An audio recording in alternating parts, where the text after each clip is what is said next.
அஸ்ஸலாமு அலைக்கும். இப்னு அப்பாஸ் ரலியல்லாஹு அன்ஹு அவர்கள் கூறியதாவது: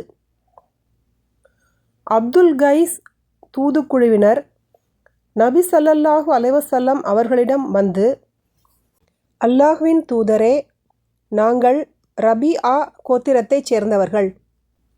எங்களுக்கும் உங்களுக்கும் இடையே இஸ்லாத்தை ஏற்காத முலர் கூட்டத்தார் வசிக்கிறார்கள். எனவே போர் தடை செய்யப்பட்ட மாதங்களில் அன்றி வேறு மாதங்களில் நாங்கள் உங்களிடம் வர முடியாது. எனவே எங்களுக்கு சில கட்டளைகளை கூறுங்கள்.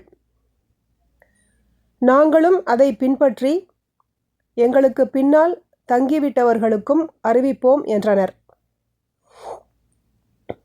அதற்கு நபி ஸல்லல்லாஹு அலைஹி வஸல்லம் அவர்கள், உங்களுக்கு நான் 4 விஷயங்களை கட்டளையிடுகிறேன், 4 விஷயங்களை தடை செய்கிறேன். அவை அல்லாஹ்வை தவிர வேறு இறைவன் இல்லை என்று உறுதியாக நம்புதல்.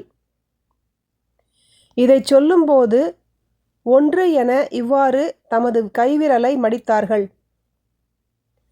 தொழுகையை கடைபிடித்தல், ஜக்காத் வழங்குதல், போரில் கிடைக்கும் பொருட்களிலிருந்து 5இல் 1 பங்கை வழங்குதல் என்று சொன்னார்கள். மேலும் மது வைத்திருந்த மண் சாடிகள், சுரை குடுக்கைகள், பேரீச்ச மரத்தின் அடிபாகத்தை குடைந்து தயாரித்த மரப்பீப்பாய்கள், தார் பூசப்பட்ட பாத்திரம் ஆகிய 4ஐ உங்களுக்கு தற்காலிகமாக நான் தடை செய்கிறேன் என்றும் கூறினார்கள். இந்த ஹதீஸ் 3 அறிவிப்பாளர் தொடர்களில் வந்துள்ளது.